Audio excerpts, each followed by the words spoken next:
Yggdrasil translates as the one who demands reverence, but is most often simply translated as the terrible horse, and is another name for the deity Heimdallr. World Tree, tree above the bed. This tree of life is located on the burial mound. The crown stretches into the air, the realm of spirits, 𝗗𝗓𝗣𝗥𝗧𝗘, and the roots down to hell.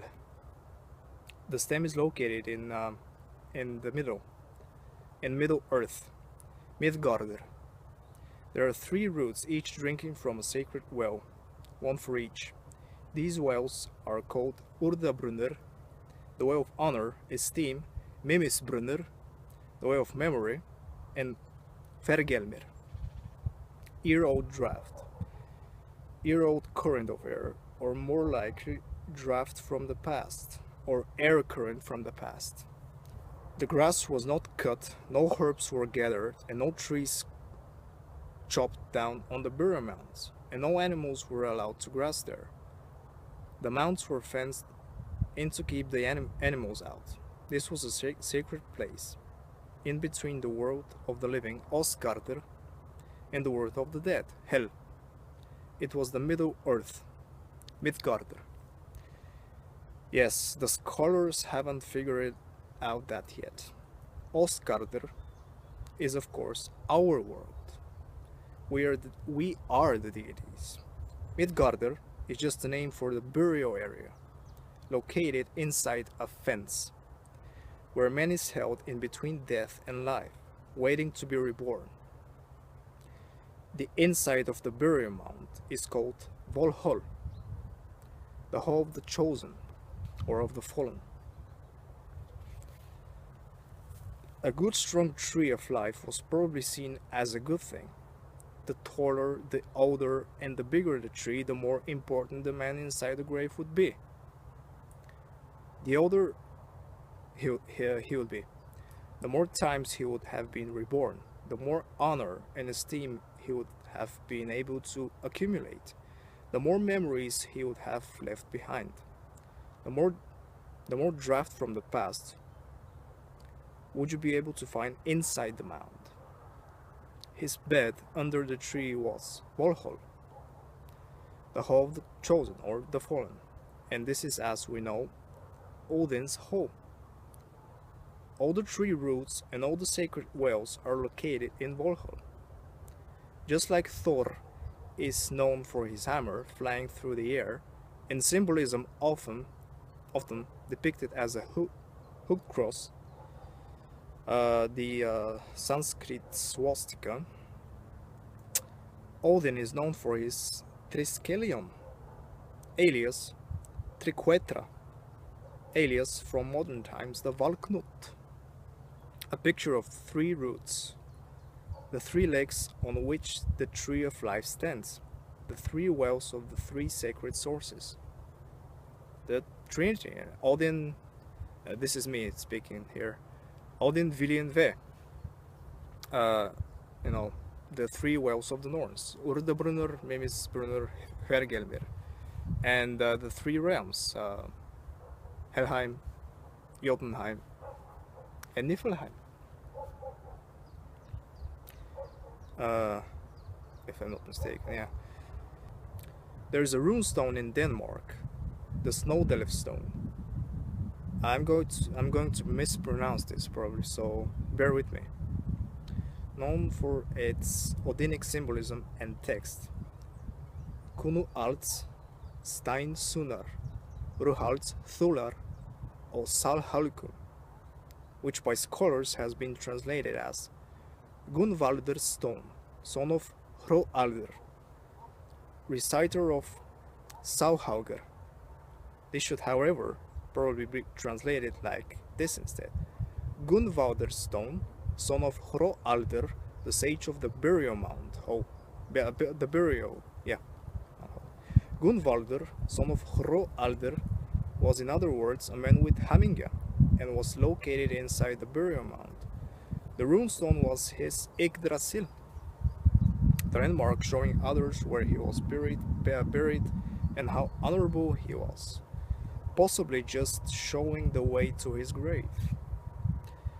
A 𝗓𝗓, Proto-Nordic 𝗓𝗓r, was a sage, a scout, a wise man, but the word originally means speech or long string of words, which of course would fit like a hand in a glove if you consider how the rite of passage was conducted, and to understand them in order to pass the test, i.e. thus become a 𝗓𝗓r. So the Honorable Gunvalder was now himself lying inside, waiting to be reborn, by a man who could pass the test. Yep.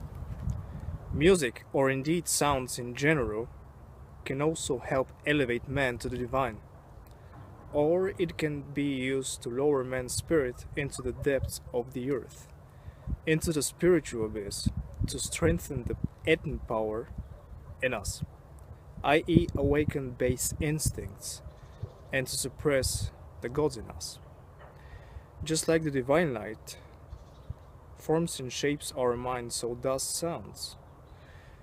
The European man who has only ever heard the birds sing, the winds howling, water running in the creeks, the waves washing the bare rock face on beaches, animals moving about in the forest, his loving family's voices, water boiling, thunder in the clouds, rain falling, and wood burning under the cauldron is never a cruel and sinister man. He is thoroughly good man, because his European nature is perfectly intact. No poison is to be found in his words, no ill in his thoughts, nothing impure in his spirit. The world is different today, and all sorts of sounds penetrates into our minds every day. Yeah, disturbing the harmony therein, causing us to feel uncomfortable. Maelstrom is being stirred up in there, made up of sounds clashing and words recording and bouncing off the inside of our heads. Or so it can feel anyhow. We feel tired, we get headaches, we grow melancholic or even depressed. We more become aggressive, and it becomes harder to stay in a good mood. The sorcery of sound has its effect, and we let it work without any guidance of control, not even knowing such a sorcery exists. Sound is as powerful as light is. It influences us no less than light does, and still we allow ourselves to be exposed to disharmonic, loud, extreme, and uncomfortable sounds all the time. Would you stand and stare at the sun or even a shining light bulb? No. Then why would you live or work in a noisy city and let the no less powerful sounds have a similar effect on you? The most harmonious sounds we know are, of course, that we call music, and this can be used to stimulate the good in you, to make the deities grow stronger in you, to strengthen your mind and make you more courageous. Like Scottish Highlander bagpipe music during an assault, or drums in war in general, to inspire and to lift your mind. Music is sorcery. Every song is a spell. The deity of music in Scandinavia is called Bragi, but this is just another name for Balder. So the deity of music in Scandinavia is Balder. His Greek name is Apollon, or Apollo. He is the most pure and innocent of all the gods. Let the light of Balder shine upon you. Let his celestial music banish all darkness in you. Ave Apollon, Heilar Baldur. And I've just read from the small book called Reflections on European Mythology and Polytheism by none other than Varg himself. It's a really good book. I highly recommend it. It's 90 pages long, but it's packed with a huge amount of wisdom, so it is well worth your money. So do check it out. And Heil Odin. Hey, oh son. Hey, oh son. Hey, oh son. Hey, oh son. Hey, Baldur, son. Hey, Jon, oh son. Hey, Freyr, son. Hey, Freyr, son. Hey, 𝗓𝗓𝗔𝗡𝗧, son. Hey, 𝗓𝗓𝗧𝗘, son. Hey, 𝗗𝗢𝗧𝗘, son. Hey, 𝗓𝗓𝗧𝗘, son. Hey, 𝗗𝗜𝗦𝗖𝗟, son. Hey, 𝗗𝗑𝗧, son. Hey, 𝗓𝗑𝗧, son. Hey, 𝗓𝗓𝗧, son. Hey, 𝗓𝗓𝗧, son. Hey, 𝗓𝗓𝗧, son. Hey, 𝗓𝗓𝗧, son. Hey, Vidar, son. Hey, Odin, son. Hey, Odin, son. Hey, Odin, son. Hey, Odin, son. Hey, Baldur, son. Hey, Jon, son. Hey, Freyr, son. Hey, Freyr, son. Hey, 𝗓𝗓𝗧𝗘, son. Hey, 𝗓𝗓𝗧, son. Hey, 𝗗𝗢𝗧, son. Hey, 𝗓𝗓𝗧, son. Hey, 𝗗𝗜𝗦𝗖𝗟, son. Hey, 𝗗𝗑𝗧, son. Hey, 𝗓𝗑𝗧, son. Hey, 𝗓𝗓𝗧, son. Hey, 𝗓𝗓𝗧, son. Hey, 𝗓𝗓𝗧, son. Hey, 𝗓𝗓𝗧, son. Hey, Vidar, son. Hey, Odin, son. Hey, Odin, son. Hey, Odin, son. Hey, Odin, son. Hey, oh son. Hey, oh son. Hey, oh son. Hey, oh son. Hey, Baldur, son. Hey, Jon, oh son. Hey, Freyr, son. Hey, Freyr, son. Hey, 𝗓𝗓𝗧, son. Hey, 𝗓𝗓𝗧, son. Hey, 𝗗𝗢𝗧, son. Hey, 𝗓𝗓𝗧, son. Hey, 𝗗𝗜𝗦𝗖𝗟, son. Hey, 𝗗𝗑𝗧, son. Hey, 𝗓𝗑𝗧, son. Hey, 𝗓𝗓𝗧, son. Hey, 𝗓𝗓𝗧, son. Hey, 𝗓𝗓𝗧, son. Hey, 𝗓𝗓𝗧, son. Hey, Vidar, son. Hey, Odin, son. Hey, Odin, son. Hey, Odin, son. Hey, Odin, son. Hey, oh son. Hey, oh son. Hey, oh son. Hey, oh son.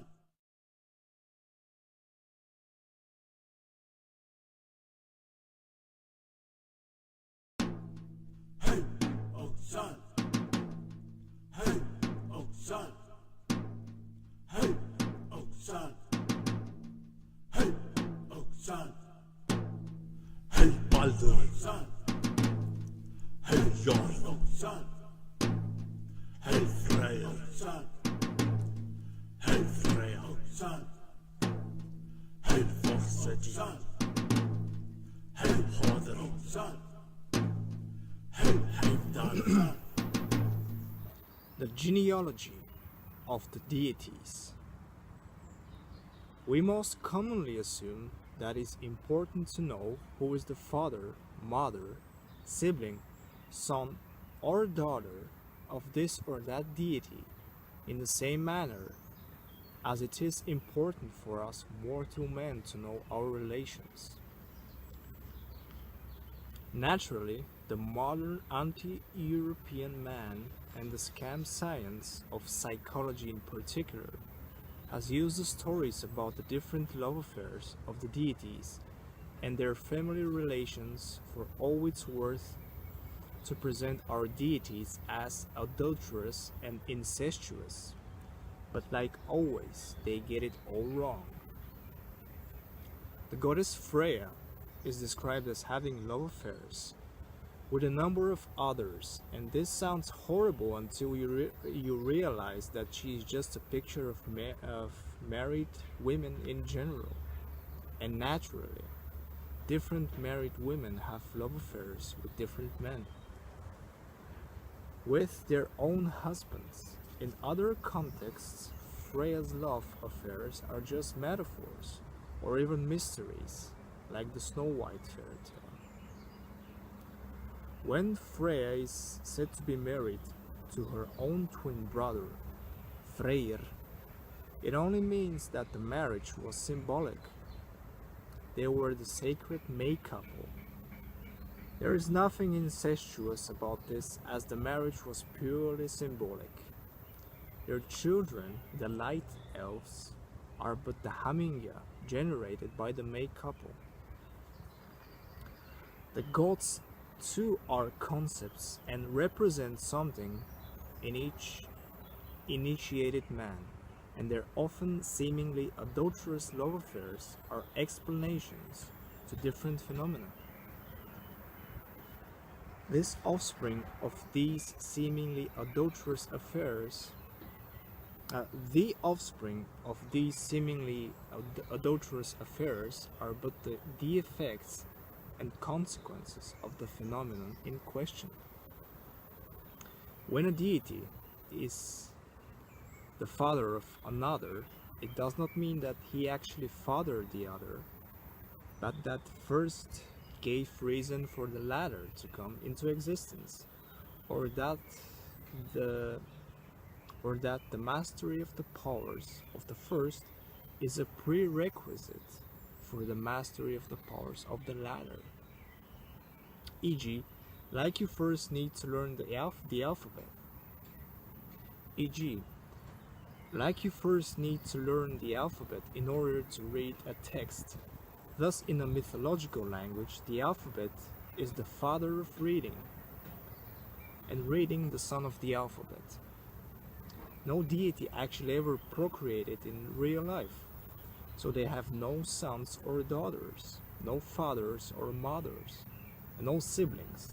There are but powers inside each one of us, and they lie there dormant until they are born or awakened by the right initiation mystery or trigger or other trigger. To a few, at least, this sometimes becomes rather obvious too, like when Athena, Scandinavian Soga, is born fully armed from the forehead of Zeus, here Scandinavian Odin. Of course, the goddess of wisdom, lore, philosophy, courage, inspiration, etc. is born from the alert mind. So just like there are no different races of gods, there are no different families of gods either. The deities are related to each other not like mortal men, but like natural or supernatural phenomena, like effects and counter-effects, actions and reactions, etc. And to understand them, we need to think of them as such and understand the mythological language of Europe. The thunder, Thor, chases the lightning, Loki, because you can always hear the thunder after you have seen the lightning, and the thunder is married to the crops, Sif,